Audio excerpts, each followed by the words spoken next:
Webinar is now streaming live on YouTube. All right.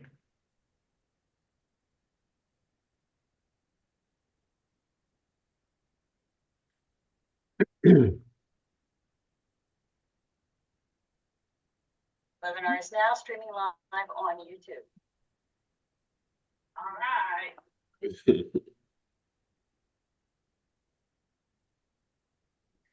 So All right. I have everything. Shut off here. It's now streaming live on.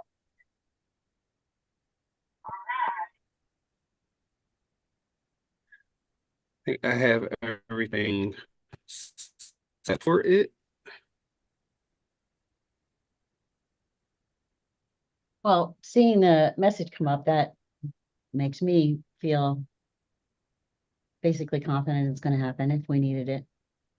Yeah. If the only thing would be having to direct people to YouTube.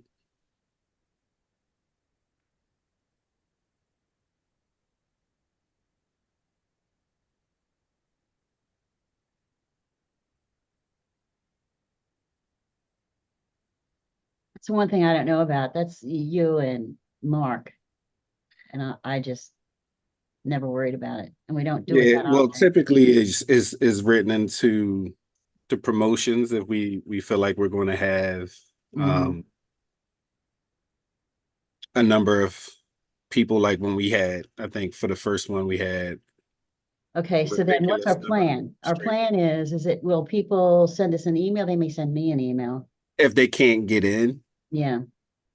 you'll likely get emails. So I should have my email up and open. And if they have, they would need to go to the PA Care Partnership YouTube page in order to watch the webinar. Okay, would you email me with the directions for doing that and the link for people to go to? I was about to say, I can put the link right here in the chat for you so that you have it. And then during the chat, oh, okay, I'm looking now. I'm trying to figure out which screen like my chat comes up on. Mm-hmm. So I got it now. It's on this screen. I still haven't fully acclimated to this new. I haven't acclimated at all to this new how chat is set up in the new workplace version of Zoom. Okay. So those were the things. Now, Chelsea, was there anything else that you were thinking about, concerned about, wanted to test? I don't think so. I feel like my part's pretty easy. Okay. I'm just gonna tell Erica to switch slides.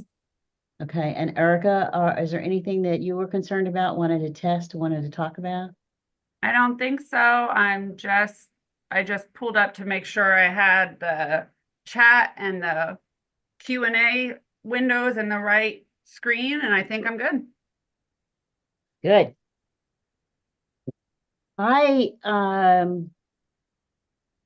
Unless it turns out that we're being bombarded by questions, I would like to start out with a question when you're done with the PowerPoint. You want to start out with what? I just hit my desk. I have a question that I would like to pose. And I read it in this morning's The Atlantic, and it's about domestic violence. And I thought, oh, look at this. Here we are. This is, a timely thing for me. And of course, I've said this before to you all when, here I am working on a domestic violence presentation, and now I see domestic violence, written up everywhere. And this particular one caught my attention because I know we talk about what people, we all know about people being abused, being physically hurt, emotionally hurt. You know, the question that came up that I forwarded to y'all about, the ARC was interested in hearing about financial abuse. Yeah. And this was about, to me, came back to children. And so let me present it and tell you, then tell me if you think that this is a good idea. Okay. I read in today's The Atlantic about a national domestic violence hotline, which is a resource for loved ones. There's a support others button, on the homepage, and then I would pick up that link and put it in the chat. Or you can, and I won't say the number out loud. Being around the abuse dynamic is hard for all of us, unnerving, sad, even dangerous. But when someone you love is being abused, your visits are no longer about, because this is about me going to visit someone I know who is in a domestic violence situation, and it's uncomfortable for me, and I don't want to do it. Right. And so your visits are no longer about what you get out of a visit socially or emotionally. They're about what you can do safely to help your loved ones.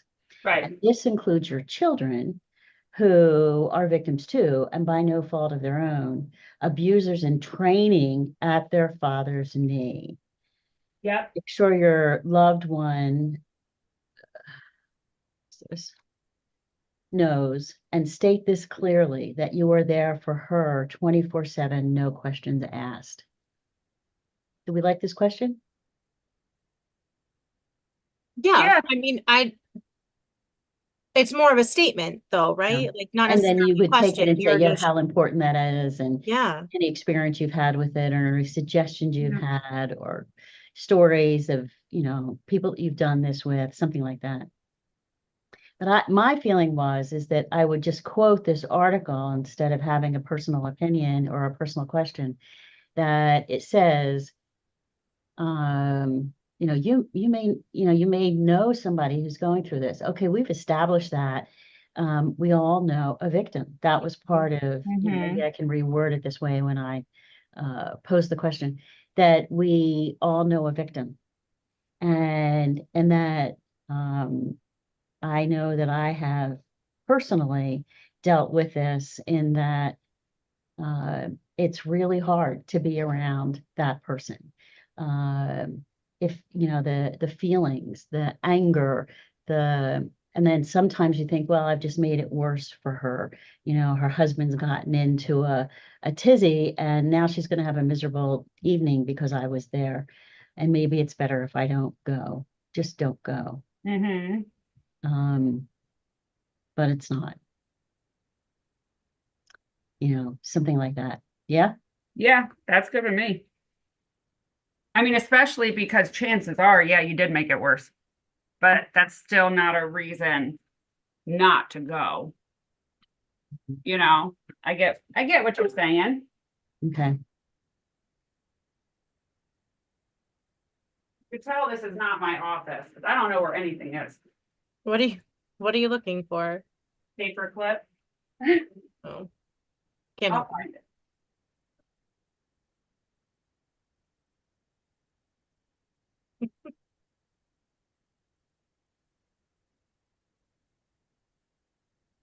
All right, Chelsea, is it better with the overhead lights on like they just were, or I off? think off like this. Okay. Definitely.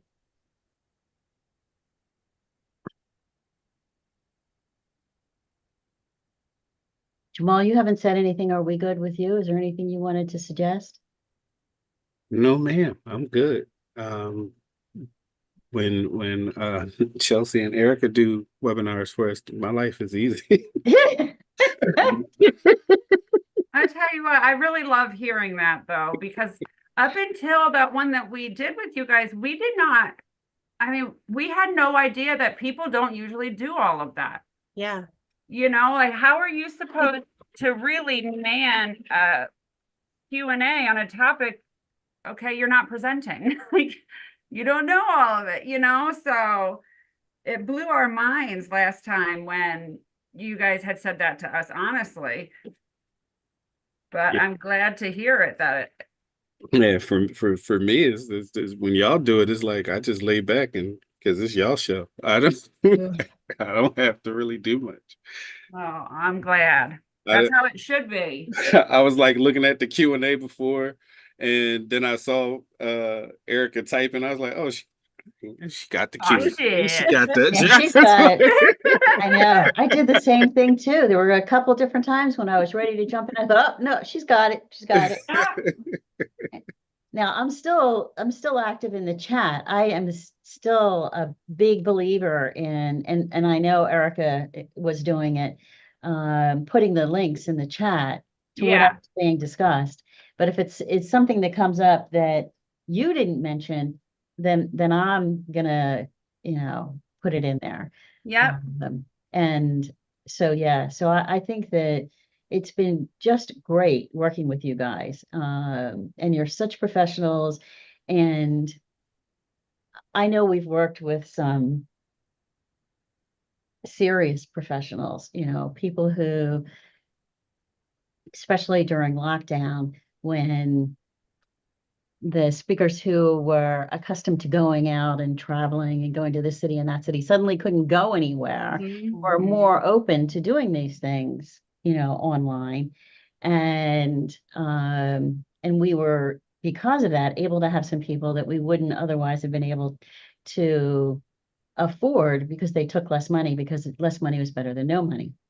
And they were not necessarily easier to work with. Definitely not that. And and were often so set in their ways, and and so much in control, that I think things were lost, and that Jamal and I may not be the experts in your field, but we are the experts in our field. And so there are things that I know about our audience that you might not know. And so if I step in and say, I know there are people in the audience who are interested in this or that, you're open to hearing it. So I can do that, which I wasn't able to do, with some of our, supposedly professional speakers. Yeah. And so it's been great working with you guys. And Thank you. Well, we appreciate the opportunity to speak.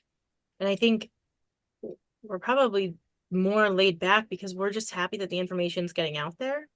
Mhm. And also, like, we're not used to getting paid to do these things. Right. So that's just like an extra bonus. We're Right. used to doing the work for free. But they're important topics. And whether only one person is actually listening to us, that's one person that's going to be able to take the information and potentially save a life or change somebody's life. Mhm. So we're just happy to When be I here. do the trainings at the hospitals, one of the first things when I introduce myself is tell them that I am a informal professional. The way that, the information and the setup of it all, to me, that needs to be tip-top professional. It needs to look good. However, in the way that we discuss it, you're not going to remember it if you're just reading information. I try to relate the information we talk about back to my own children or our own lives somehow, and the numbers or this and that. And I think that's what people remember. They remember the conversation. Yep. Versus you standing there and talking at them. If it were that easy, none of us would have ever needed summer school. Right. Jamal, there are 200 and, well, that number keeps moving, almost 40 people waiting to come in. Oh, Shall we open I was about to say I'll open the doors now. open the doors and we can keep this conversation going until we formally start?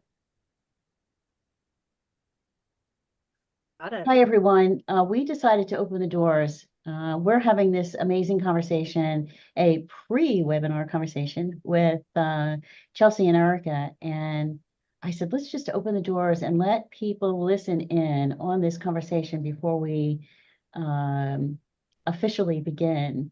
And Erica was just making a comment about what is it that people remember when they come in to a webinar like this? Do they remember you reading what's on the screen, or do they remember the conversations? And that was what Erica was just saying. And we were talking about bringing, Erica, please take over. Yeah, I just think, and I call it an informal professional type of presentation where, this is our job, this is our profession, and we act accordingly for that, and the information is accordingly with that. And I think that's important, but I'm not a teacher. I'm by no means a teacher, and I don't know everything. I'm not an expert. This is just my field, and the way I like to do presentations is by presenting them in the same type of way, regardless of who the audience is. I want it to be in very easy to understand terminology. I want it to flow, but I want to be able to spin it back and relate it to maybe my own life or something in your own life. I think that's how you remember it. And I think that's when the light bulbs start to go off of, oh my gosh, is this something that has affected me that I didn't realize, because I went through it all those years ago, or I know somebody that's going through this, or I wonder if somebody's going through this. I think that's the important part. The important part isn't attending, right? It's what you take away from that. And if we can't give you the information in a way that you can take it away, then I think it's a waste of all of our times. Thank you, Erica. You're welcome. Before Life I have an lessons opinion, by Chelsea, Erica. do you want to jump in on this? I think I'm just going to mirror the sentiment. In all of my years, I think the most memorable trainings or webinars that I've sat in on, I haven't necessarily remembered everything that was talked about, but I remember the feeling of sitting in them. Whether I was bored out of my mind, playing on my phone because it was just somebody talking at me, or did I remember being engaged and did they make jokes? Were they really personable when they were presenting? Those are the ones that stand out to me the most that I can remember 4 or 5 years down the road. And I might not remember everything, but I know who they were and I can look back and find the information and know where to go for the information just simply because of their personalities. And I really think Erica has a point. It's so important to be personable instead of being a robotic voice on a screen. And how many times have we signed up to take webinars or training classes simply, I don't care what the topic is, simply because the person I recognize from the picture or the name, I remember how much I enjoyed the last one that they did, and that's when we give other people, like, oh, you should check out this one and this one. It's because of the people giving it, if I gotta feel like I'm sitting there for 2 hours, I really don't want to go. Mm-hmm. Well, I sincerely appreciate hearing that from the both of you. I feel as if what you're doing is mirroring my feelings about doing this speaker series in the years that Jamal and I have done it, that it wasn't about how we appeared as much as what we left people with. And that sense that they participated, even though they weren't physically seen, but that everyone has had an opportunity to be seen and heard through the chat and the Q&A, and to walk away with a sense of relationship, with the speakers, that, yeah, we've all been through that. And wow, that was a good idea. And remember it even years from now. So it has meant a great deal to me to be a part of this. And I thank you for what you said. I also thank everyone for introducing themselves in the chat and telling us what kind of work that you do. We love hearing that and seeing that. That's what I'm looking through right now. Yeah, I see one of our volunteers is in here. Did At you? least- Yeah, Doreen. Hey, Doreen. A shout out to Doreen. And we're going to have, and I'm just going to tell everybody, we're going to have, at the rate we're going, we could have close to 1,000 people in the room today. And we're all very excited about that. Of course, that means that there'll be an awful lot of people that want to have something to say in the chat. And, that chat is going to race along. And so don't let that stop you. Please put your thoughts in the chat, and add your questions in the Q&A. And Jamal, how are we doing? You think we want to get ready to officially start? Think we should. You want to start us off? Yes, ma'am. Good afternoon, everyone. Thank you all for being here. Welcome to our virtual speaker series for 2024. Today's webinar is Domestic Violence. Everyone Knows a Victim, provided by the PA Care Partnership in association with the Office of Mental Health and Substance Abuse Services, also known as OMSAS. And with that, I will turn it back over to Nancy to introduce our speakers. Thank you, Jamal. And I want to thank everybody for joining us. And some of you are going to look at that screen and say, yeah, I know them. That's Chelsea and Erica. They've been here before. And yes, they were here before. And they spoke to us about human trafficking. And we had such amazing feedback from those conversations. And a big part of what came of that were questions about domestic violence. And what we've learned from Chelsea and Erica is that they go hand in hand. And so we've invited them back today to address those issues, questions that you left with us, concerns earlier in the year. And so hopefully you'll be hearing that today if you were one of those that participated. They come to us from Victims Intervention Program, known as VIP, which is in Wayne and Pike counties.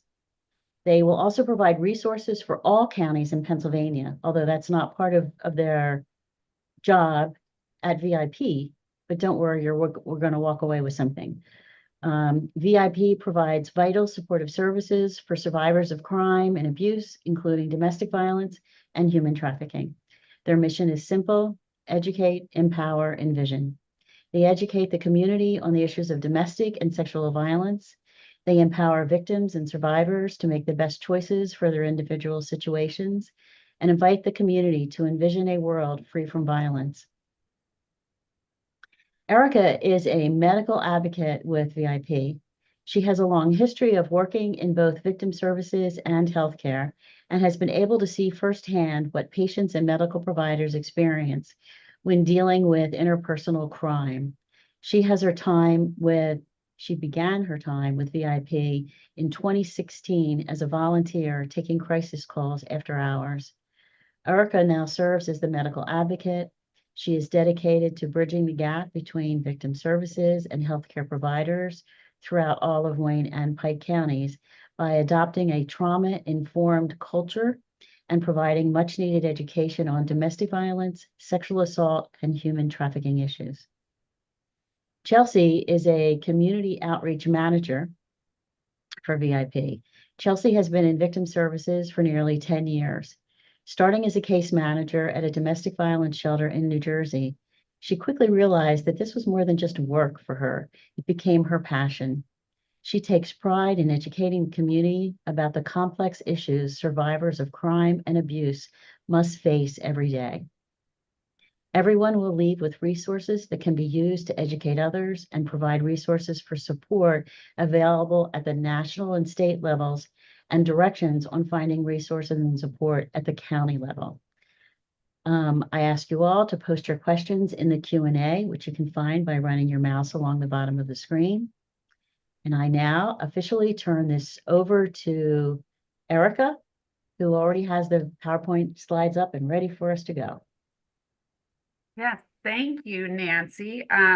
Real quick, just before we get started, I am not the most tech savvy person. So if at any point, if you cannot hear, now trust me, no one's ever told me they have not been able to hear me. I'm probably the loudest person you've ever met, but please let us know. The chat always goes so fast. I'm amazed at how far and wide people have signed in from, and that's why I keep looking off the side of the screen. The webinar itself will be recorded, so it can be accessed later through PA Cares, and I believe everybody should get a link for that. But please, please let us know if you can't hear one of us, or if you're not able to see something, or there's a lag and you need us to repeat something. Please let us know.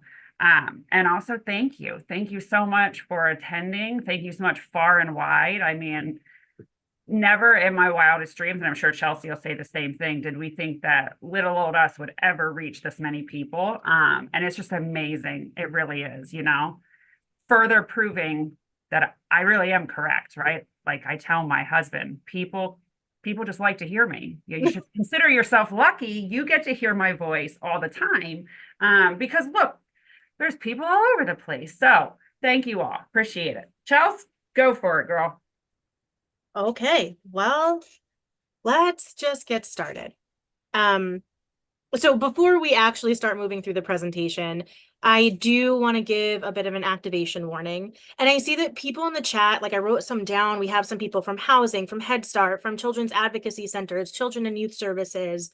There's some therapists in here, other victim service providers. None of you are strangers to trauma.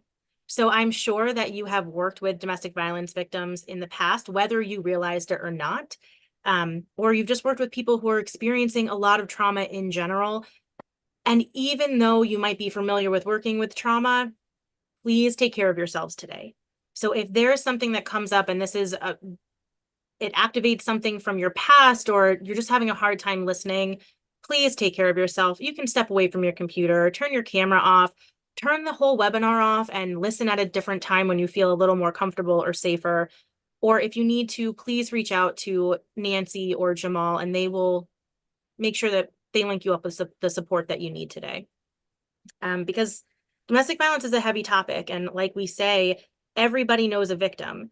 And there's a little over 600 people in this webinar right now, which means there are probably a lot of survivors in the room with us. So please take care of yourself and take care of each other today.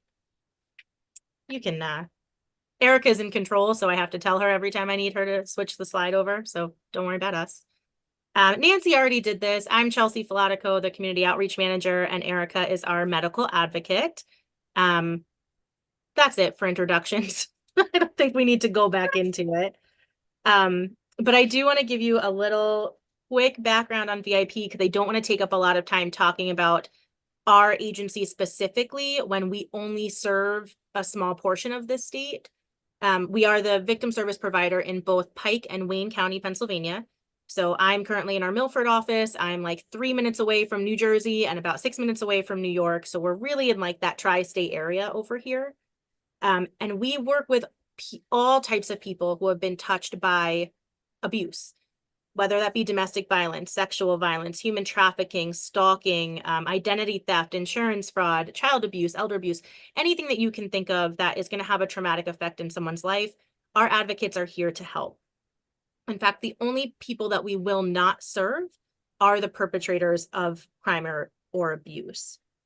And we offer a 24-hour crisis line that is answered by a live person 24 hours a day. Doesn't matter if it's 2 o'clock in the morning on a Tuesday or Christmas Eve, somebody is going to answer.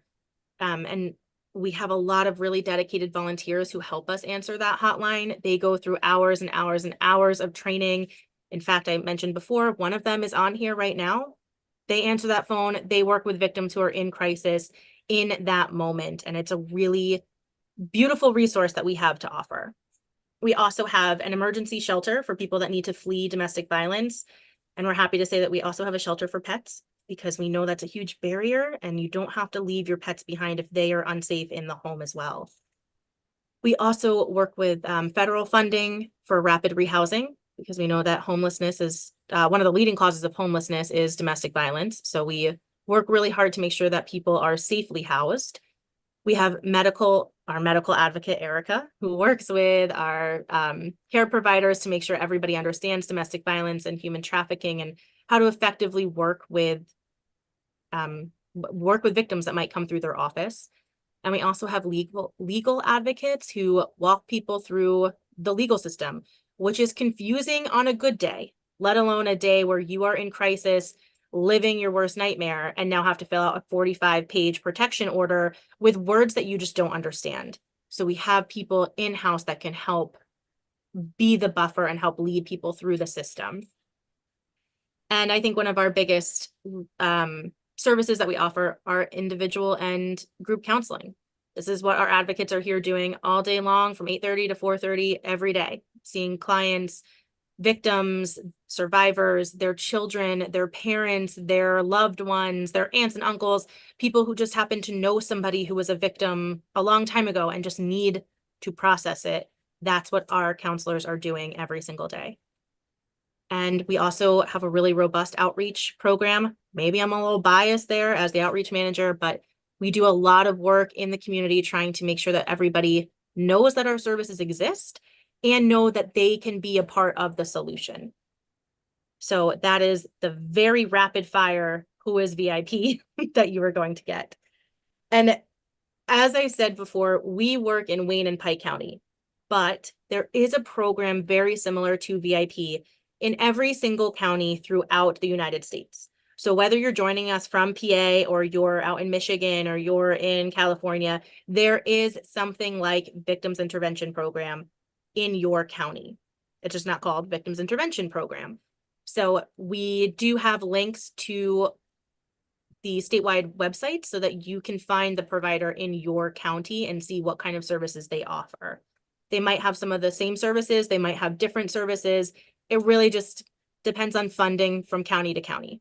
So just keep that in mind as we go through the presentation, that even though we might be a long way from you, there are services available to you and the people you work with.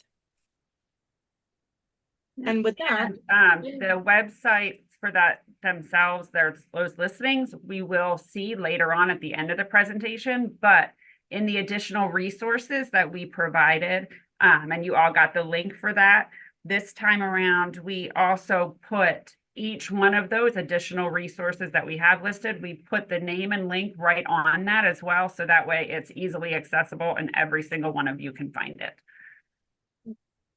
And the other big thing is, like, we have our volunteer program, but if this is something that would interest you, reach out to the programs within your area and ask them. So many of them have volunteer programs and they always need volunteers. So if that is something of interest to you, please reach out to them and ask, and each program can give you that information. Otherwise, we are going to go ahead and get started. Domestic violence. So a lot of us have heard this word, or I've heard this term, and we use it interchangeably a lot, but actually it is like an umbrella type of term is how I like to refer to it.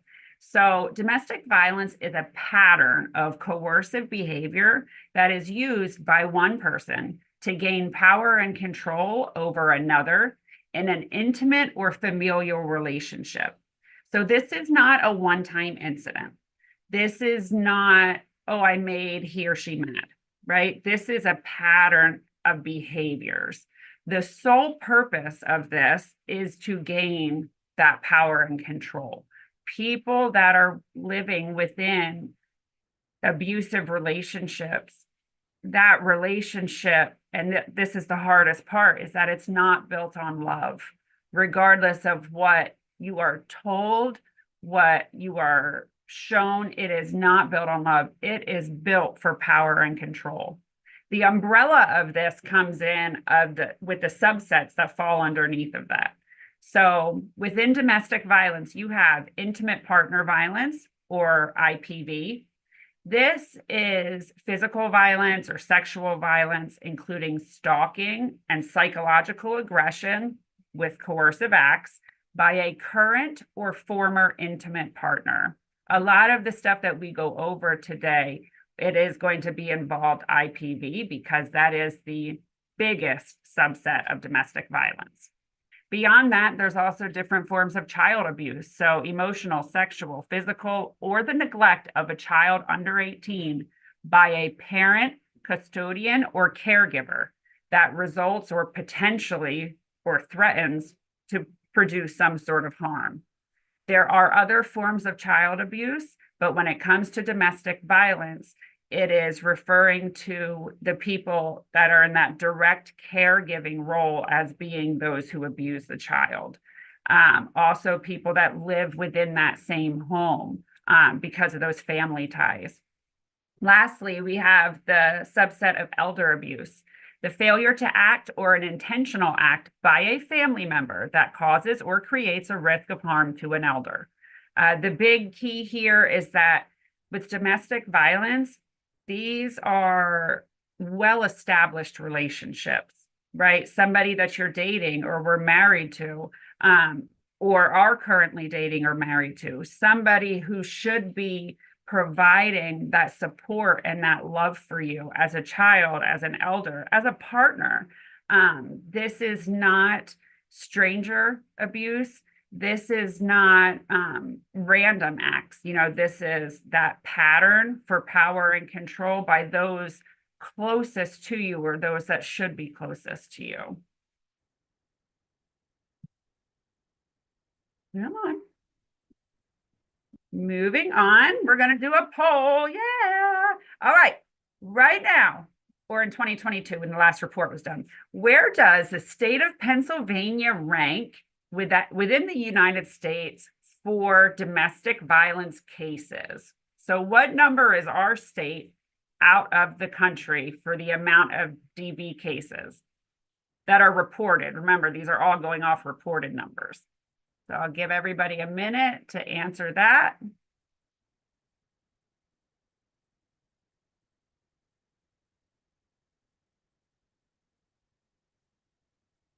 Nancy, you just let me know when we're good, please. Give it a second to. Yep, you're good.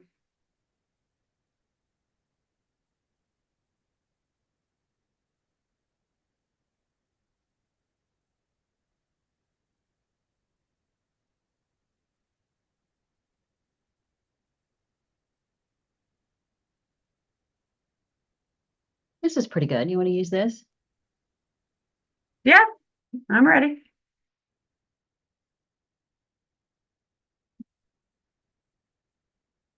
All right, so we have 14% saying A, 39% saying B, 21% saying C, and 27% saying D. So pretty close ties there. Let's look at the scope of the problem overall. More than 10 million people each year are abused within the United States simply due to domestic violence. The estimated lifetime financial burden that intimate partner violence causes in our state alone is $156 billion. When we are looking at this, nobody is immune to not only domestic violence, but nobody is immune to victimizations and crime. There's nobody too good, too rich, too poor, different races, it doesn't matter. There are things that make you at a heightened risk, things such as your age or education status, race, and socioeconomic class. These are established factors that really do heighten the risk for intimate partner violence. Racial and ethnic minorities experience disproportionate rates of sexual violence and physical violence, including stalking by an intimate partner. Over 80% of Indigenous women in the U.S. have experienced intimate partner violence and stalking. 45% of Black women have also experienced this by an intimate partner in their lifetime. That's up to 20% higher than the rates reported by non-Hispanic white women.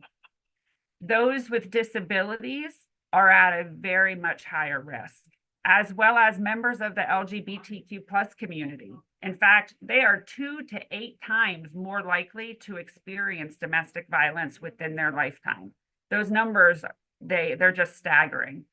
At the end of the day, it comes out to 1 in 3 women, 1 in 4 men, and nearly 1 in 2 LGBTQ plus individuals will experience domestic violence in their lifetime. More than a third of the women report coercive or psychological aggression by an intimate partner, and nearly 20% report sexual violence by the hands of an intimate partner. When we are looking later on at the different tactics of abuse, when we have intimate partner violence, 99% of the time, it includes some form of financial or economic abuse.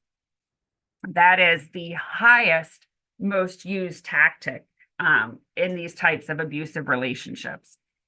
Nationwide, domestic violence accounts for 15% of our country's violent crime. It's estimated that there are 20 people being abused throughout this country every minute of the day. Every minute, 20 people. And throughout each day, 3 of those people will die because of domestic violence. 20% of pregnant people experience DV during their pregnancy. The increased risks are even greater for different racial and minority groups and those under 20 years old. Homicide is the leading cause of death among pregnant people in the United States. Homicide at the hands of a partner. Women in the US are more likely to be murdered during pregnancy or soon after childbirth than to die from the 3 leading obstetric causes of maternal mortality, which are blood pressure problems, bleeding out, or body-wide infection. Pregnancy-associated homicides are completely preventable because most of the time they're linked to the lethal combination of intimate partner violence and firearms. If firearms or if abuser has the access to firearms, the risk of death goes up 500% for that victim. Pennsylvania currently ranks 27 in this country for domestic violence incidents. In one day in 2022, 3,030 victims were served by different programs throughout our state. 104 Pennsylvanians lost their lives in 2022 due to domestic violence. 54% of those were either shot, stabbed, beaten, or strangled at the hands of a current or former intimate partner. Also, Pennsylvania's version of restraining orders are called protection from abuse orders. There were more PFA petitions filed in 2022 than any other year in Pennsylvania. The PA courts recently showed more than 40,000 PFAs were requested in 22. 88% of victims who petitioned for that PFA did receive a temporary order, but only 18% were granted a final order by the judge. Anytime we are looking at abuse cases, there is a clear, defined cycle of abuse. So one of the interesting things about this is a lot of times the victim does not realize that they are a victim, right? They don't realize that this isn't normal, or they don't realize why it's happening, or they don't realize that it's happening. So it's important when we are working with victims that we really take the time to explain what this is, what that process is, and how it happens. So part of that is understanding the cycle of abuse. Anytime you have an abusive relationship, there's always that period of tension building. It causes a complete breakdown of communication. That stress builds up within the relationship, and the survivor usually becomes fearful and will feel the need to placate the abuser to keep the abuse from happening. Soon after will be the incident. It can be anger, blaming, arguing, threats, intimidation, physical, verbal, psychological, or sexual abuse tactics that are used to dominate the survivor. From there, that also causes the survivor's self-esteem to plummet. After that comes denial. The abuse is explained away through apologies or victim blaming, gaslighting, and love bombing. You know, oftentimes it is said that it never happened, like it's made up in that survivor's mind, or it's not as bad as that survivor is saying it is. It really wasn't a big deal. He or she just really blew it up out of proportion. Then comes the calm, the honeymoon phase, right? Things seem peaceful, maybe even better than they were before, and normal life resumes and everything is fine. The incident becomes forgotten, but unfortunately, this cycle starts back again at tension. These periods can take place for undetermined amount of times. There are most certainly cases where there is no abusive incidents for months and months, years. But then it happens again because this is a pattern. It's going to happen again. And so it's important that we recognize the cycle of abuse and where that all comes into play. When we are looking at the tactics of abuse, many abusive people appear to be ideal partners in the early stages of a relationship. So many of the general public don't understand, like, why didn't you see this, right? Well, because you didn't go out on your first date and get punched in the face, right? Or you didn't meet and automatically be told how stupid and useless you were, right? Because if you were, why would you be here now, right? It doesn't start that way. The warning signs of abuse don't always appear overnight, and usually they emerge and intensify as the relationship grows. A good way to look at it is you have to get your claws in first, right? And once you have that partner hook, line, and sinker, now is when we can start to show the power and control dynamics. Multiple times, there are many different tactics of abuse that are used interchangeably. Of course, you always have some that are used more than others, but every case is so individualized. Every person who abuses and person who is abused, everything is completely different, usually across the board. When we're looking at coercion and threats, these are things like manipulation, threatening different acts of violence or to leave, to commit suicide. That's a big one, especially when we're looking at teen dating violence, which is just early domestic violence, right? Also threatens to make different reports to children and youth or other social service agencies if the survivor does not comply. They can also use this manipulation and threats if charges have been pressed to get that victim to drop the charges, or even to make that victim engage in different illegal activities. Intimidations can be anything, something as simple as a look or an action or gesture, smashing things, grabbing them just to create that scare and that fear in that survivor, destroying property, abusing pets, including displaying weapons, right? You will probably behave a certain way if there's always a gun on the kitchen table, right? And it's so easily accessible. That's a very intimidating thing. Emotional abuse, tons and tons of put downs to make the one person feel bad. The whole goal of this is to lower their self-esteem, right? Because how can they function without you then? You definitely don't want the survivor to know not only can they function without you, but they can thrive without you, right? There's a whole bigger world outside of this abuse dynamic that you have created. Humiliating them, gaslighting them, or putting them through guilt trips. Isolation, huge, huge means of abuse and power and control.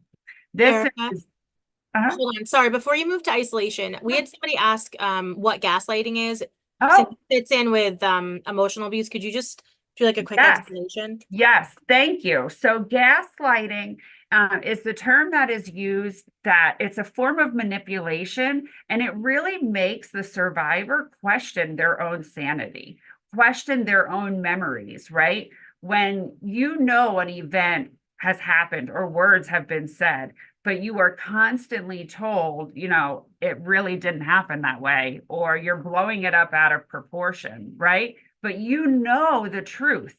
When that continues to happen, you really do begin to doubt your own memories, your own reality, right? If you take your glasses off every single night and you put them on the same spot on your bedstand every night, and you wake up in the morning and where are your glasses? Right? And you go crazy looking through the house, like looking under the bed, over here, where are your glasses? And you ask your partner, I'm not going nuts. Like, I know I took my glasses off. I know I set them there. Partner says, I haven't seen them, so that must be where they are. Lo and behold, the glasses magically reappear in that spot or somewhere you thoroughly searched, because the whole time your partner had taken them just to watch you go nuts, like just to watch you question your own sense of reality. That's gaslighting. And gaslighting is used in various topics. You can use the gaslighting in just about any of these. It really doesn't fit with one specific because it's used so commonly. The other big one is isolation, right? The abusive person wants to pull the survivor away from their support system. They want to control who they are talking to and how. They want to control what's being said, what information is shared. They want to limit or cut down that survivor's social circle to as few as little, if any at all. A lot of times they can use jealousy to justify their actions, right? That they don't want you to be around this person because they don't like the way they look at you, or they make me feel uneasy, or I know that he or she wants to be with you, or various things like that. It still doesn't justify their behavior, but that's how it's presented to you. Another one, minimize, deny, and blame. Let's just make light of this situation.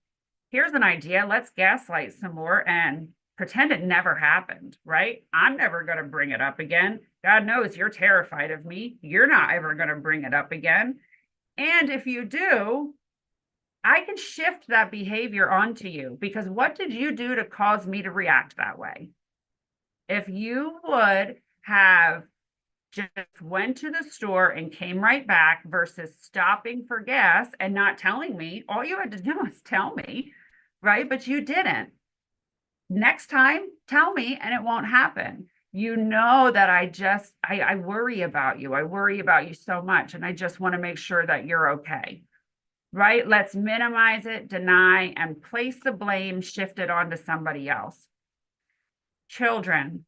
Poor children. I cannot tell you the amount of times that we have seen children used as pawns in a relationship, both during, before, after, divorce, custody battles. It doesn't matter. It's heartbreaking.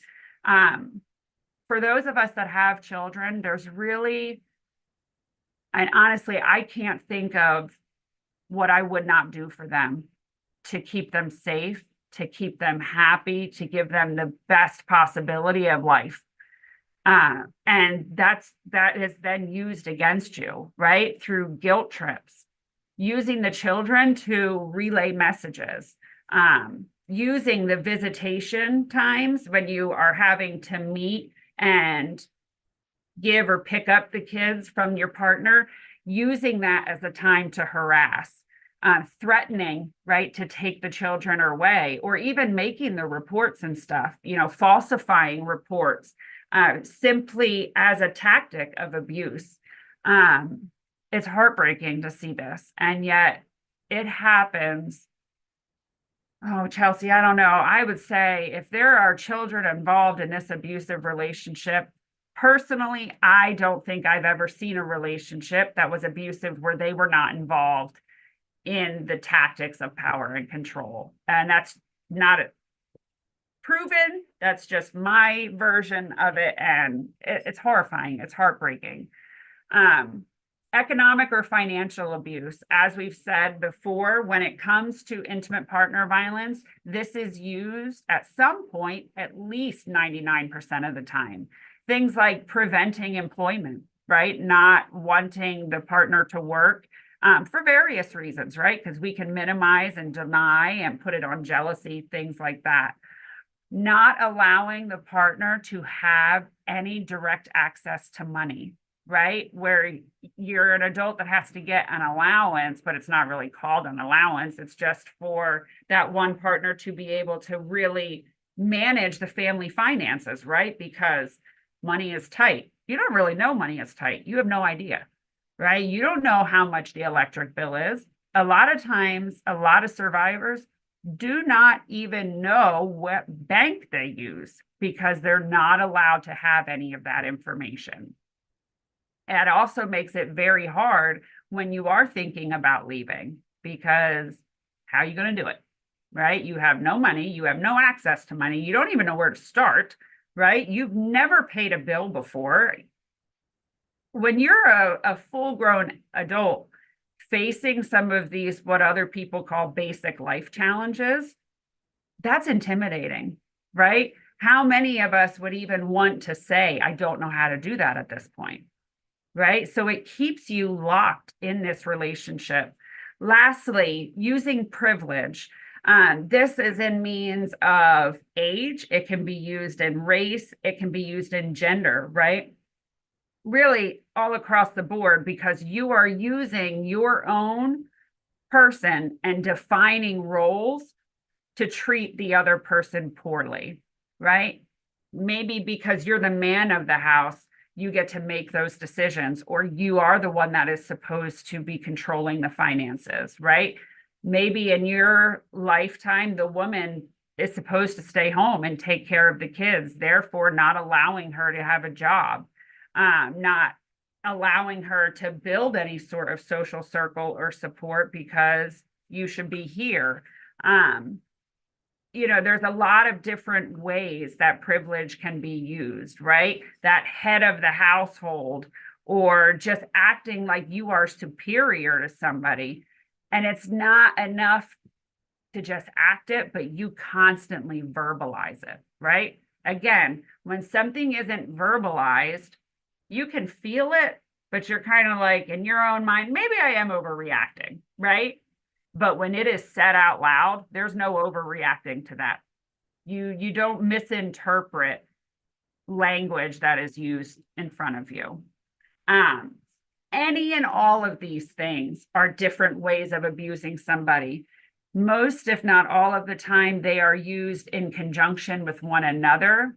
Different situations calls for different circumstances. But at the end of the day, not only does the victim not always realize they're being abused, they don't understand how, they don't know when it's happened, because this is their everyday life. They don't equate these things as being abusive all of the time. And it does not matter which angle of this you come from. At any point in time in today's society, at any age, you are embarrassed and ashamed to admit these things are happening to you, as if it is your fault, as if it is a projection of you and who you are. And I'm going to pass it over to Chelsea now, and we're going to work to hopefully explain some of those myths. Once I get the computer to work. Hold on. I'll do my part when you do yours. There you go. Okay. So what are the effects of domestic violence? How does it affect the victim? Sorry, my chair is really squeaky. I don't know if you guys can hear it, but every time I move, my chair gives a little song. Studies show that up to 60% of women who have mental health issues or disorders have experienced domestic violence in their lifetime. And women who have a pre-existing mental health condition are 2.5 times more likely to be abused by a partner than women who do not have a mental health condition. And individuals who experience domestic violence, whether that be physical or mental abuse, they have a much higher rate of developing severe complications like PTSD, post-traumatic stress disorder, depression, anxiety, substance use disorder, or suicidal thoughts. So it has a lot of effects on somebody's mental health. There's also a study that shows up to 90% of women who are in a domestic violence shelter meet the diagnostic credentials or criteria, is the right word, for PTSD. 90% of women living in domestic violence shelters have PTSD. That's a really big number. We also know that 75% of survivors experience some sort of physical injury due to domestic violence, but it's not just physical injuries as a result of a physical event. There's also very physical effects of domestic violence that might not come from actual physical violence. Things like gastrointestinal symptoms, chest pain, back pain, pelvic pain, insomnia, migraines, chronic headaches. These are all very physical symptoms that relate to domestic violence. And some studies have also shown that up to 75% of people who are coming into a recovery center for substance use disorders disclose having experienced intimate partner violence before entering their rehab. And an estimated 80% of domestic violence survivors suffer from some type of head injury. And 50% of those, 80%, 50% of the 80% suffer from repeated traumatic brain injuries, most of which are going to go unreported, either unreported or unrecognized. It's really common for people to not understand the symptoms of traumatic brain injuries because who understands those symptoms besides doctors and the people that know what to look for? In the context of domestic violence, a traumatic brain injury or a TBI can occur due to physical abuse, like hitting, shoving, or having somebody's head slammed against a hard surface like a wall or a door or a table repeatedly. But they can also occur from strangulation because when we put pressure on or around somebody's neck, we're restricting the blood flow and oxygen flow to the brain, which causes severe damage. And the symptoms of a TBI can include headaches, nausea, confusion, memory loss, difficulty concentrating, difficulty sleeping, severe anxiety. All of these symptoms make it almost impossible for somebody to function on a day-to-day basis. And sometimes I think they lend a hand to being, or I should say sometimes when we're working with somebody that has a TBI, but we don't recognize that it's a TBI that we're dealing with, it can be really frustrating to work with that person because we can't understand. What do you mean you don't remember? What do you mean you don't remember what happened? This was like the most traumatic thing in your life and you can't tell me if it was in the house or in the car? Sometimes I know from our experience, and I think Erica can collaborate with this, sometimes we talk to people on the phone and our first instinct is that this person is under the influence because we can't understand them. They seem confused. They're not making any sense. And then we take a step back and realize, no, this person is probably suffering from a TBI. And it makes it really hard to have a conversation with them that makes sense. And you can go to the next page. Thank you. We also know that there are a lot of overlaying intersections to domestic violence. So I think I already mentioned this before, but domestic and sexual violence are the leading cause of homelessness for women and children in America. The leading cause of homelessness. And in case you're not paying attention, we have a housing crisis in our country where we have a very high number of homeless individuals. You might not see them because maybe they're not just so visible living on the street in the small counties that we live in, but they are out there and they are living with friends, they are living in their cars, they are living under bridges, and it's really sad to know that a lot of them are there because of domestic violence, because their home is not safe. Mental health, we kind of already said a little bit about this, but those who survive intimate partner violence often suffer a wide range of physical and mental health problems that are caused or exacerbated by the violence that they're experiencing. Symptoms like anxiety and PTSD. And when we talk about reproduction and reproduction coercion as it relates to domestic violence, Erica said this, and I'm going to repeat it 100 times. The leading cause of death for pregnant women in America is homicide. The leading cause of death for pregnant women in America is homicide. That is terrifying. Absolutely terrifying. They're more likely to die by being murdered than they are to die from medical complications during pregnancy, like hypertension, hemorrhaging, or sepsis.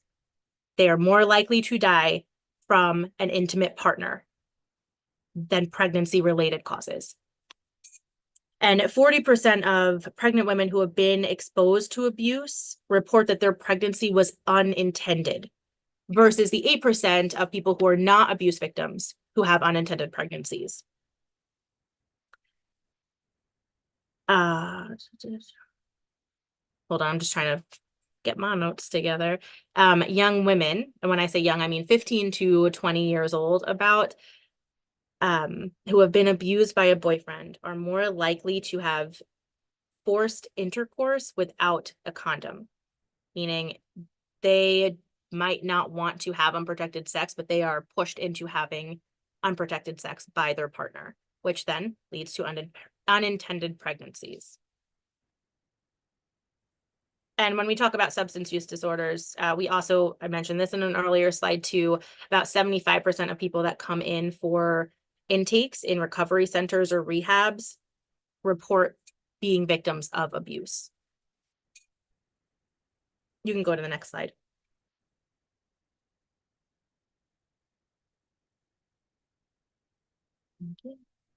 Okay. So, increased risk for the outsiders. And when we say outsiders, we're talking mainly about first responders like our police, EMS, or people like us in this room, people who happen to come in after a crisis, whether it be children and youth, or we are advocates and victim services, behavioral health specialists, therapists, whatever you may be. We're going to count you under that stranger intervention category. So there are several factors that make domestic violence highly dangerous for first responders. And if we look at police first, domestic violence calls are some of the most dangerous calls that a police officer can respond to. Absolutely the most dangerous that they can respond to. And there are a few reasons for that. One, you as the police officer, the first responder, are trespassing. And I'm using quotes because that is probably how it's being looked at from the abuser's point of view. You are now coming into their private home. You're setting foot in their domain, and it's like an invasion of their privacy, right? So now you are coming into their private space, and you're bringing a very public face to a very private matter, because this was only in the home, and now you're going to come in, and now everybody's going to be involved when I could have handled this on my own. And that is the thought process of an abusive person. And as a first responder, you are coming into an incident where emotions are already extremely heightened, extremely elevated due to whatever confrontation was just going on. And now you are coming in and everybody's already at their boiling point, if not higher. And here you come. So it can be a very, very dangerous situation. Not to mention that you don't know the person that you're walking into. So we don't know if this abuser has a past history of threats against law enforcement. And now here comes an officer. Here comes two officers. Here comes two squad cars. That can be very triggering for somebody who hates police. And now they are going to escalate the situation because they are just annoyed that you're there in the first place. You don't always know if they have weapons on them or in the car or within reaching distance. You have no idea what you're walking into, and these situations are very, very dangerous for our police officers who are just trying to do their job. With that, Most, if not all, police officers are trained to do a safety assessment with victims while they are on the scene. It's called a lethality assessment. It's called the lethality assessment project. And it's a questionnaire with just a few questions that police can ask in a very specific order that help them recognize who is at high risk of potentially being murdered. And this project came out of studies. Erica, you might know better than I do. I think they came from like the 80s, like studies in the 70s and 80s that showed us upwards of 80% of the people who were murdered by their partner had never had contact with a victim service provider like VIP.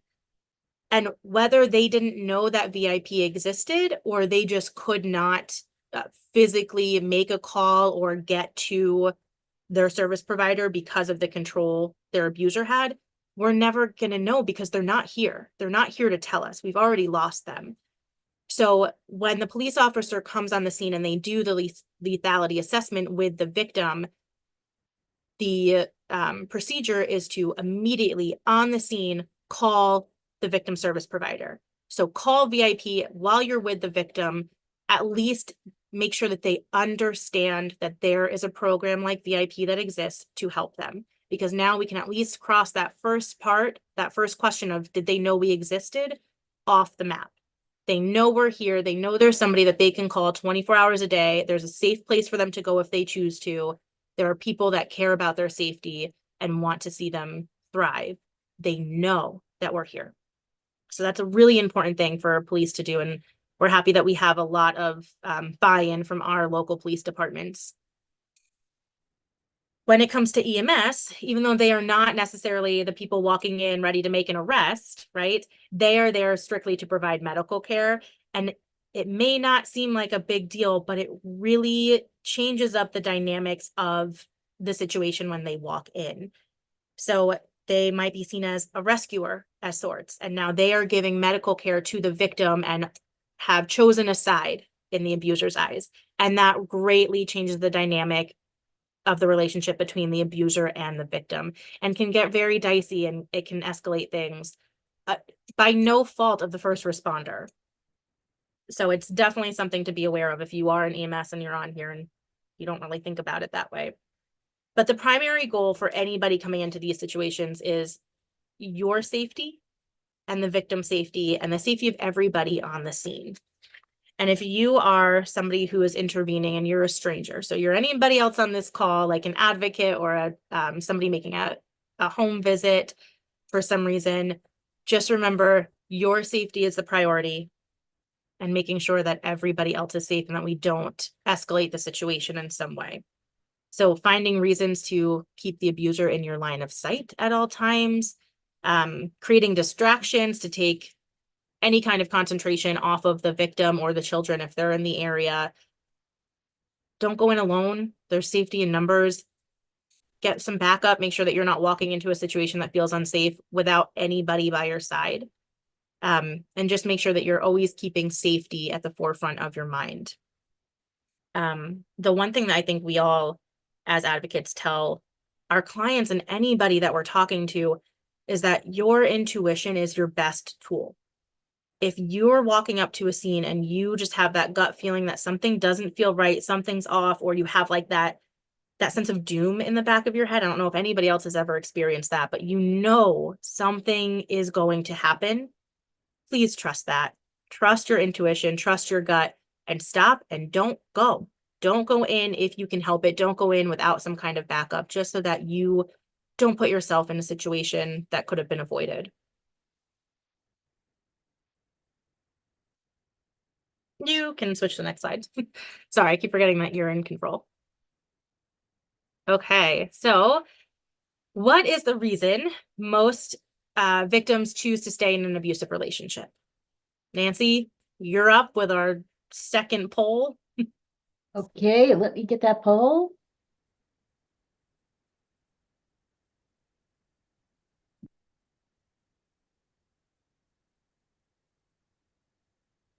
I just got a question here.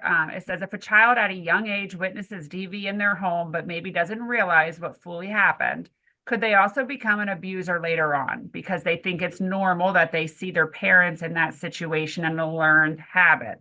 Is there a statistic for this? Well, yes, there is. So that was something else that we were going to be going over. But while we're doing the poll, we might as well use that time. There's a big relationship between victims and offenders, right? And it's not just with domestic violence, but it's really with crime in general. So crime victims do not always become offenders, but most offenders have been victims in the past, especially when we're looking at violent crime. Almost half of the children and their caregivers that report being victimized report multiple direct victimizations within that same year. 60% of women involved in the human trafficking or in the sex trade report current or former history of intimate partner violence. 70% of them were subjected to physical violence by their trafficker, and the violence increases over time. Half of all sex trafficking victims were first exploited by their intimate partner. But for children, there is specifically, I know I do have information on that. Let me find that exact thing and I will talk about it in a little bit. Sorry, go ahead. Nope, sounds good. Okay, so results are in. What is the reason most people stay in an abusive relationship? 15% said preserving the family unit, 30% said economic, 55% said fear, and 0% said pets, safety of pets. That shocks me, but I get it. And I'm happy to tell you that you're all wrong, and you're also all right. So if you can just go to the next slide. It's all of them.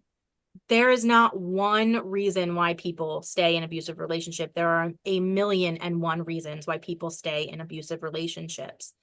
And I think one of the most frustrating questions that we hear all the time is like, well, why didn't they just leave? Why didn't they just go? If it was that bad, I'd pack my bags and be out of there. But it's not simple. Domestic violence is such a complex, just built on so many complex layers that you can't just get up and walk away, because not everybody has a place to go.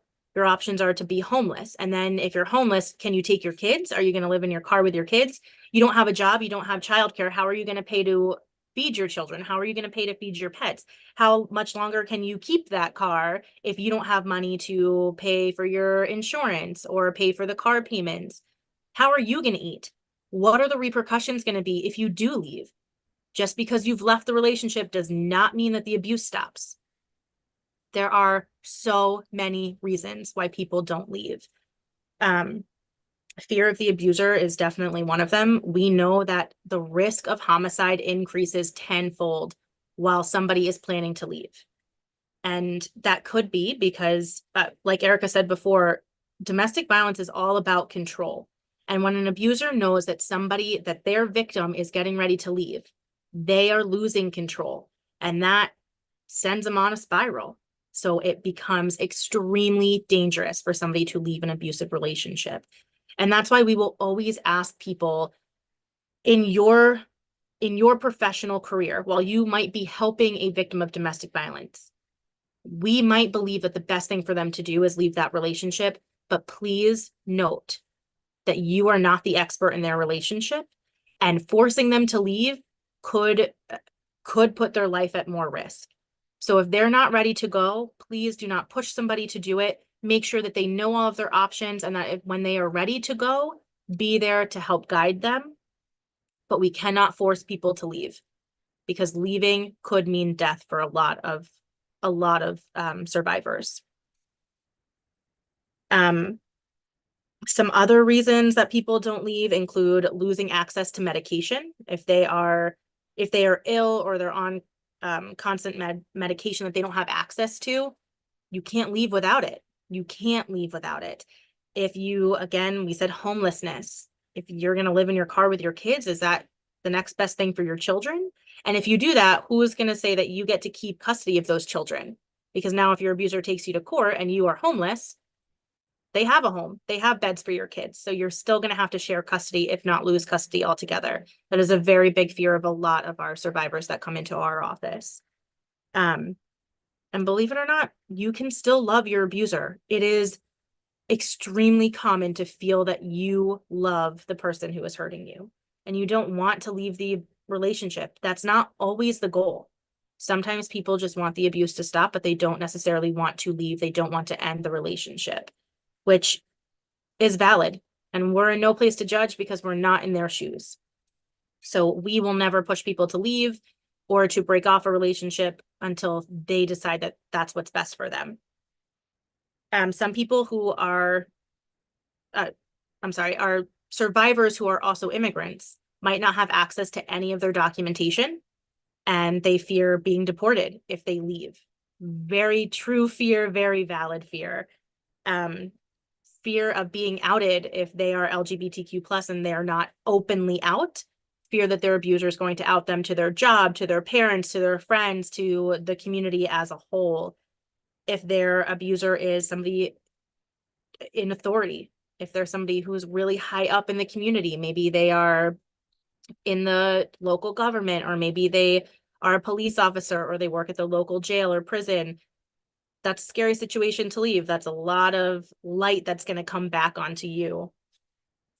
Religious beliefs, community beliefs, cultural beliefs, they all keep somebody in a relationship. So next time you hear somebody ask, well, why didn't they just leave? Please remember this slide with 800,000 words on it of why people don't leave, and help people understand that it's not just a simple get up and go type of situation. Help people understand that there are a lot more clouded layers to leaving an abusive relationship than just walking out the door.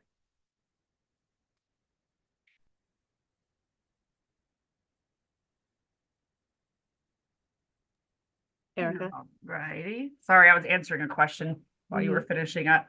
So one of the things that we are getting quite a few questions on is how to help. So we are going to go over that as well. But I do just want to put out there, in order for the abuser to be helped, you can equate it just like to a drug problem. They have to recognize it as a problem. Nobody else can help them besides themselves. There are different batterer intervention programs.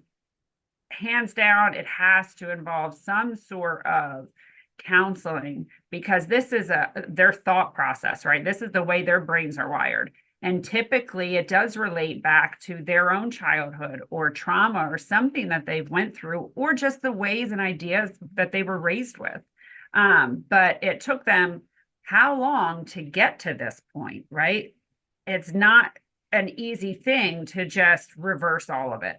It takes a lot of work. It takes a lot of counseling and therapy and a lot of professional help. But hands down, there is nobody that can help anybody with a problem besides themselves. So along those lines of how to help, something that we are posed with a lot is, if you suspect somebody, or if you know somebody that close to you is a victim of domestic violence, I will tell you right now that starting that conversation is the hardest part of having it. These are not easy conversations. These are not prideful conversations. These are not a conversation that any one of us ever want to have with somebody close to us, let alone anybody, period. But starting the conversation is the single most important and hardest step. It is important to recognize that when a victim does talk to you, they are trusting you, right? They have, whether you've asked them and they've chosen to be open and honest, or they have just come right out and said it to you. They are really putting their heart and soul into this. Do not dismiss what they are saying, even if it sounds hard to believe, even if it sounds completely outlandish. it may seem like this is a given, right? And that everybody should do this anyway, but it's not something that's usually done. And it's absolutely critical. When your loved one shares that info with you, they've chosen to trust you with something that's completely terrifying. Do not violate that. It may be difficult to withhold your feelings about the subject, right? To withhold your anger towards that abusive person or whatever. But it is paramount that you put your feelings aside for this. It is paramount that you understand how you respond, your body language, your tone of voice, the words that you use 100% determines if that survivor will ever speak about this, not only to you, but to anyone ever again. You cannot tell them what to do. As Chelsea was saying, they are an expert in their own life, just as I am is in mine, and just as you are in yours. There is no gold standard here on what the best option is. For some, the best option is to leave. For some, the best option is to stay. The best option is to stay alive. They know what's going to make that happen. You need to accept their answer with how it is given. You cannot tell them what to do. I like to frame it in a way of, look, my job is to give you options, right? Explain options or resources. You pick, and I'm right there, right? But my job is not to lead you down that road. My job is to present you with your options, and you pick the road that's best for you. And right now, that road may be different than what it is in 6 months. And then in 6 months, we'll revisit it, right? We can change it because it's constantly evolving. It's constantly changing their entire situation. So really accepting whatever responses that they provide. After you have this conversation, your main job is to keep the lines of communication open, right? Most of the time, and I'm not going to lie to you all, most of the time, when you stick your nose in someone else's relationship business, most of the time, it will make things harder for that relationship. And I'm not going to deny that. But what I can tell you is you cannot pretend like it didn't happen. When you are aware, when you have recognized, it is not going to go away. And that person, that survivor, is so isolated and so alone. You have no idea what picking up a phone and just texting hello can mean to them. Just to know that somebody out there still cares. Just to know that somebody out there loves them or is thinking of them or cares about them. A lot of times, the end result that you get is not going to be what you think is best, right? But it took them a long time to even acknowledge that this is what's going on within themselves, let alone out loud. And a lot of times it's just planting of that seed, right? When someone knows and really feels cared about, that's how self-esteem grows. That's how self-worth grows. To know that you aren't alone when you have been told that you are alone for months on end. That's what's important here. You want to have this conversations like in neutral locations, right? So where it's not threatening in any way, or it's not the worry of, is so-and-so going to walk in? For the love of all that's holy, ask them one-on-one in private. We never have these conversations, whether it's in our personal or professional lives, when somebody else is around, even if it comes to children, right? Because there are a lot of parents out there that do not want to admit this to their kids, and I can't blame them for that, right? You want to ask open-ended questions, and mostly you just want to listen. You don't usually have to say much. Get the conversation started and listen. always remember that there is love in that relationship, right? The person who chooses to abuse does so for power and control, but the person being abused loves all or part of their partner. And if you go in this, let's just say it, balls to the wall, right? And you are ready to, have this stop, and that's not going to end well for you, right? Do not put down their partner. Do not focus on your feelings about that partner, right? Come from a place of observation and concern, right? Let them know, hey, look, I noticed the other day when we were together, your phone rang 12 times. Is everything okay? Is that normal? Is that is that okay with you? How do you feel about that, right? Do not go into this saying, well, he or she calls you 18 times and it's annoying, right? They're horrible to you. That's not going to end well for you. Focus on specific behaviors that you see or situations that cause concern, and let them know that you're concerned.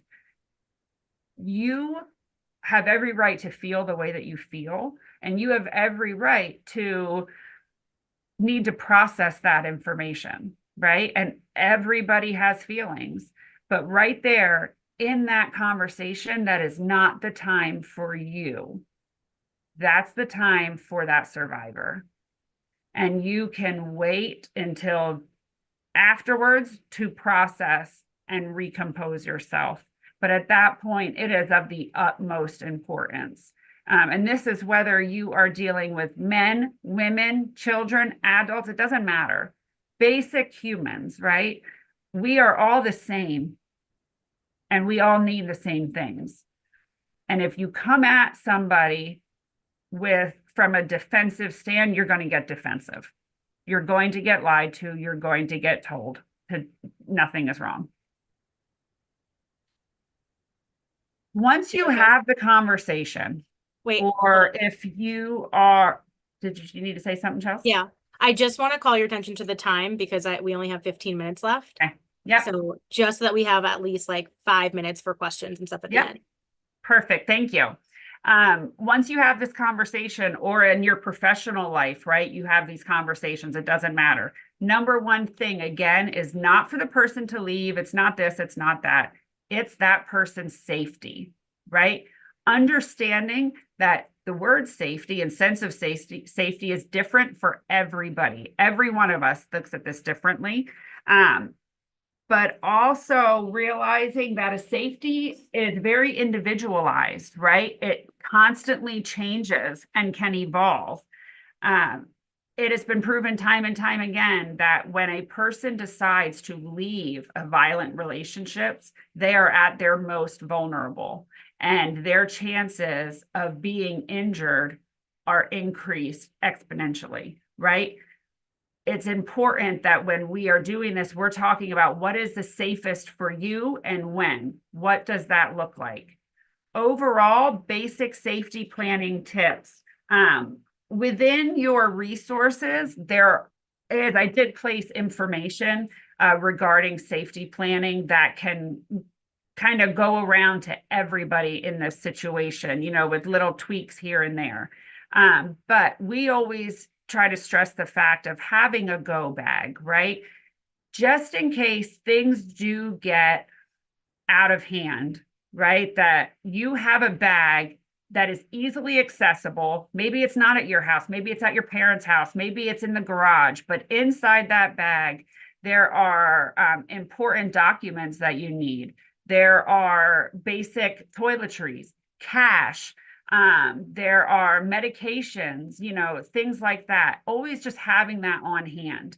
Also within that go bag, if you have children, you need to provide a little more, have some diapers, have some bottles, formula, change of clothes, something to keep them busy, maybe a favorite toy or a blanket, just something that if you need to protect your child's life, that you can get up and go. Outside of that, okay, so what are things that we can do to keep you safe while in the relationships, right? There's different avenues, whether we're keeping you safe at home, but you need to keep in mind that violence often will escalate in both frequency and severity, which is why that go bag is so important, right? Always being aware of your surroundings. Are there weapons in the house? Code words, these are a big one, right? Because a lot of times, especially with children see this stuff happening and they want to fix it. They want to get right in there. It is so important to tell our children, number one, do not intervene, but have a code word established with them so that they know if their word or code phrase is it's snowing outside, right? While there's this heated altercation going on, they know that means I need to leave the house and go over to the neighbors, right? The neighbor knows the same thing. Or if you text somebody close to you and say tennis and that's it, they know they need to call 911 for you. You know, different code words for people that you trust. Always practicing these plans. As far as emotional support groups, identifying positive coping skills, really working to identify your feelings and sort them out, but also to process the trauma.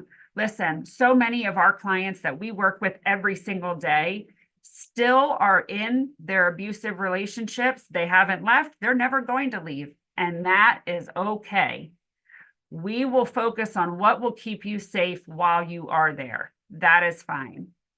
Otherwise, there's always, we could go on and on with a whole webinar about safety planning, right? Changing different passwords to different accounts, making sure that you do have like cash and stuff saved up, different forms of communication and support systems, social networking sites, making sure of the apps and whatnot that are on your phone, talking to the office of your work or building security to let them know what's going on, things of that nature. Like I said, more of that information is in the resources as well as all of these websites. A lot of the statistics that we went over today are all from these websites and different, the different reports that are on there. Again, these things can happen to anybody, any gender, any race, and they are perpetrated by anybody, any gender, any race. So please look into this more, find the program that is near to you, reach out to them, look for different volunteer opportunities, look for different events that they are involved with and go and support them. Spread the word, right? Knowledge is power. We all know this. Knowledge is a huge liability because now that you know and you are aware, if you do nothing, if you say nothing, then you are complicit and part of the problem. Every single one of you are more aware of this issue and what is going on. Now it is up to you to take that knowledge and spread it out, right? Make sure that other people know how big of an issue this is. Make sure other people know what signs to look for, as well as what they can do to help.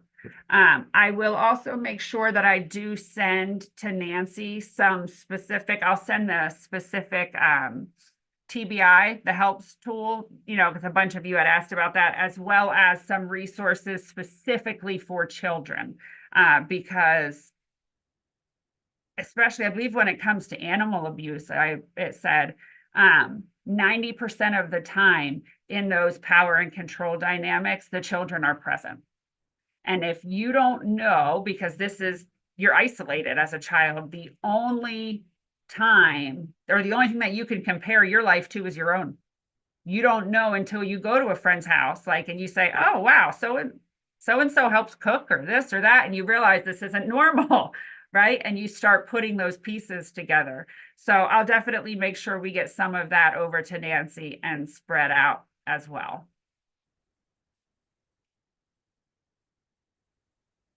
Now, I think we are good on the presentation piece with the last 5-10 minutes, I believe. If there are any questions, we'll be happy to answer them. And in the future, if there are additional questions, please, anything that you missed from today or need, reach out to Nancy or Jamal. They are able to get in touch with us and we'll do what we can. Thank you, Erica and Chelsea. Um, it was you guys are just amazing, and I'm so glad that we had the opportunity to bring you back today to talk to us about this extremely difficult topic. And I just want to assure everyone here that I've posted a few times in the chat the link where you can find the resources that have been shared. I know that Erica is going to be sending me some more. I'm going to go through the chat where there are some others that were added by the audience that we might want to include, and we'll update the resources that are being provided with them, and that'll be posted on that webpage. You all will receive an email when the recording from today is posted, along with those resources. So just by being here, you will be notified and we'll be able to find them. And thank you all who participated, all the amazing comments, thoughts, suggestions in the chat. And I had talked to Chelsea and Erica before we got started about this one article that I read today in the Atlantic and about domestic violence. And can we remove the PowerPoint from the screen, please? That this, now that we're doing a webinar on domestic violence, everywhere I turn, I'm seeing something about domestic violence. But as I was listening to today's webinar, I realized why this one struck me so deeply, and it is because of personal experience.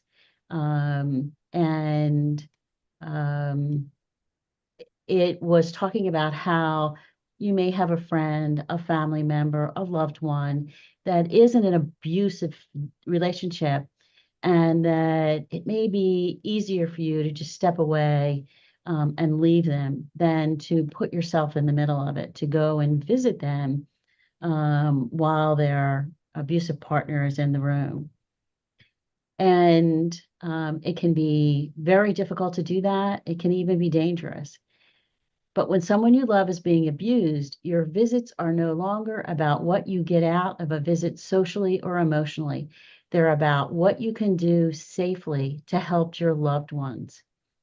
And this definitely includes the children, who, because the children as victims are actually sitting at the feet of their abusers and being trained how to be abusers when they grow up. And I've experienced this. I'm sure I'm not the only one. And so I would ask anybody out there that it may be hard, but with help, please find ways to support those who are in abusive situations. And there was also a question in here about certificate of attendance. That's part of the evaluation. When you finish the evaluation, there's a link for that. But if anybody has any problems or questions about that, just contact me directly and I'll help. All right, I'm going to turn it back over to you guys. I know we don't have time for more than one or two questions, but please, let's see what we can get in.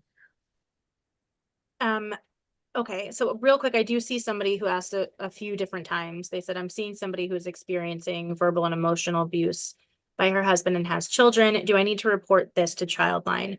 My advice would be to this person, please talk with your supervisor about it, because while we are all mandated reporters, there are different reporting processes. So for us, I will tell you that in our situation, if I was counseling somebody who was experiencing emotional and verbal abuse and they had children, that would not be necessarily enough for us to make a report to Childline. If there was ever abuse directed at the children directly, or there was a violent incident where the children could have been harmed, or they're driving erratically with children in the car, that changes things drastically. So we can't tell you to make a report, but your supervisor absolutely can help you figure out what the best course of action is. And we will also always say, when in doubt, report, because we don't want to leave children unprotected. Charles, do you want to, I was just going to type in there was someone that asked about shelters that accept pets. That is each shelter or each program. So again, if you reach out to the program that is within your area, I mean, you can reach out and just ask them these questions, because they usually would have to partner, right, with a shelter of some sort for the pet, but they can let you know that. It would be great if all of them did. But I could tell you ours does. That's all. It really just depends.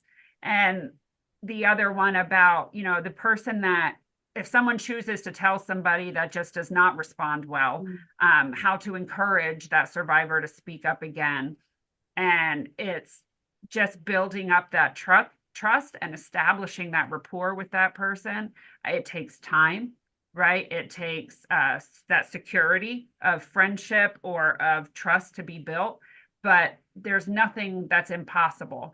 Once, if you are able to show that you are in it and you're in it for them, we definitely encourage you to keep trying, because that's just another person that made them feel unsupported. But it only takes one. It only takes one person to care to completely change somebody's life.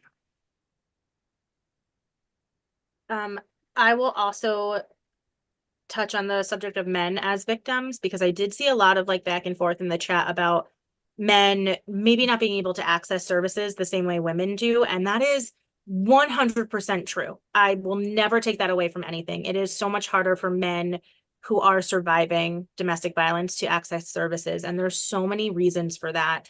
One, society as a whole, we don't think men should be victims, right? Like we still have these gender stereotypes where if you're a man, you're not going to be abused by your wife. Like that's just not going to happen. Man Yeah. up, toughen Man up, up. like, take control. And that's just such BS. We have so many men that walk into our office day after day and they're like, I don't know what to do. I can't fight back because then I'm looked at as the abuser. Nobody's going to believe me. Nobody's going to grant me this protection order because I weigh 250 pounds and she weighs 110. But it's just so common. So please, I will tell you again that if somebody is disclosing to you, man, woman, non-binary, we don't care who they are or their sexual orientation or their gender identity, please believe them, because I saw somebody say in the chat too, it's one of the most embarrassing things that somebody can do to come forward, even though it shouldn't be. It is. There is this shame that comes with disclosing that you're a victim, and if somebody's going to take the courage to do it, please believe them. Please point them in the right directions. Yeah, especially for male victims, that shame and courage. I mean, that I often say it, I can't imagine. No. I just can't imagine. No. And at VIP, all of our services are for everyone. We don't discriminate based on gender or sex. So everybody can come in and get the same exact services as everybody else. But they don't, I think it's harder for people to, there's more shame in it if you're a man and you're coming forward.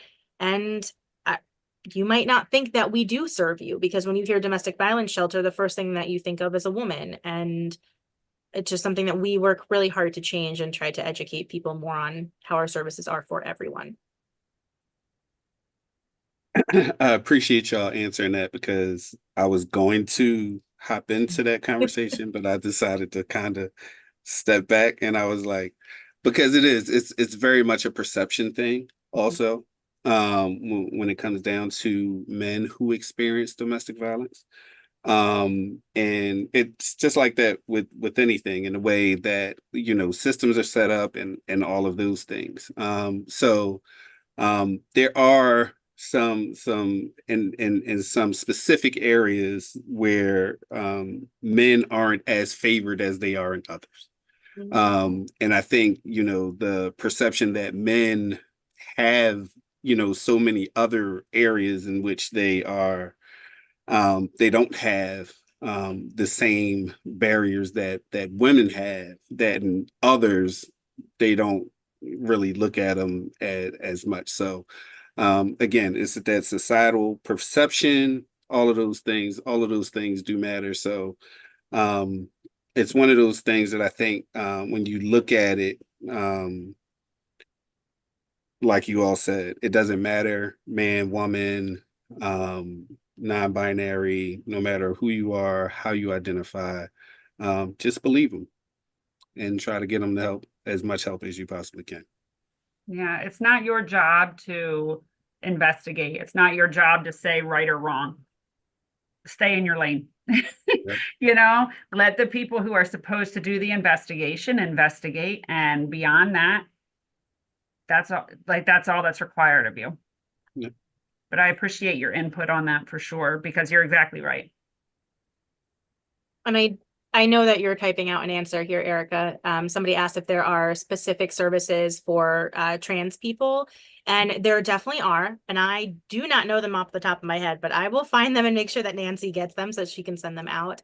I'll write it down here. I'll put it on my list. Yeah, some of them may be more localized. Like I know here in Pike County, we're really fortunate because we have a group called Triversity, which is very specific to the LGBTQ plus community.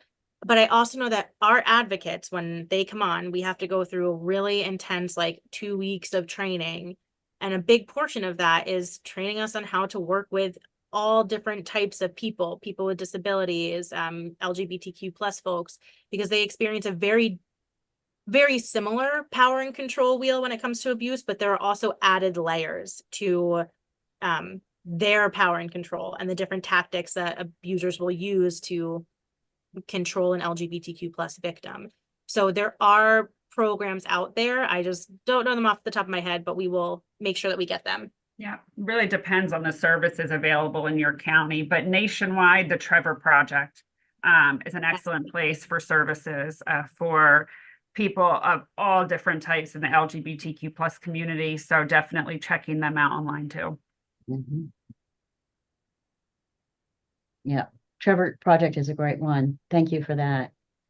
I really hate to say this, but we've run out of time. Actually, we're over time. And I wish we could just continue this conversation. But let me do my job, which is to say that we have 2 more webinars coming up in this grant year in the next 4 weeks. And one of them is championing, oh, this is a mouthful. Championing cultural and linguistic competency, addressing behavioral health issue disparities in Blair, Delaware, and Greene counties. That's coming up on July 25th. And we have another really great one that's coming up on August 5th for us. That is the LGBTQ plus community, focusing on the needs of youth and young adult males. That's on August 5th. I just put a link in the chat that'll take you to both of those webinars if they look interesting and you want to join us. I hope you do. Again, I'll say how extremely grateful I am, and how I believe that we were so fortunate. And I'm going to give Larissa Kimball another shout out for introducing us. And in saying that, I want anybody that's still listening to know that you can reach out to VIP. You'll have that information. And who knows, maybe bring them in to speak to your group. And so I'll say thank you and turn it over to Jamal to close us out. Thank you, Erica. Thank you, Chelsea, for another wonderful presentation. Thank everyone who joined us as always. And with that, I wish you all a great day, a wonderful week. Enjoy the rest of your summer. Stay cool. And we hope to see you during our next webinar. Until then, take care. Thanks, Jamal. Thanks, Nancy. Thank you, everyone. Thank you so much. I'll look to hear from you guys, and then we'll put together something to send out to everyone. All right. Yeah. Sounds good. Let us know if you want us to come back. We're always willing. I'm already thinking of the next topic. Right? Okay. Like, do we need to do a Q&A just for this again? Like, Yeah, we let us could. know. Yeah. Okay. Yeah, that whole conversation around the men thing, I was going and it was going and it was going, and I was like, That could be a webinar. yeah, like Yes. Yes, that's one of the ones that we actually get requests for quite a bit. Like whenever we're giving out this information is doing specifically for the male victim. Because there is a lot of differences for that. So yeah, absolutely. Well, and I'm also going to send you a copy of the chat because I'm sure that you, like me, could not read everything that was Oh, being posted because it was yeah. moving too darn fast. And just from the ones that I was able to see, there's some really good feedback and also some excellent ideas that you might find interesting too. And so I'll share that with you all. Again, thank you so much. no, thank you. We appreciate being invited time and time again. We'll always be here. Okay. Thank y'all again. Have a good one. Bye. Bye-bye. Jamal, can we have a few minutes, do you think? What's your calendar look like? I'm good right now. You want to send me a link? Yeah, I think I better. There's still 123 people in here. Yeah. Yeah, let me do that. Alrighty.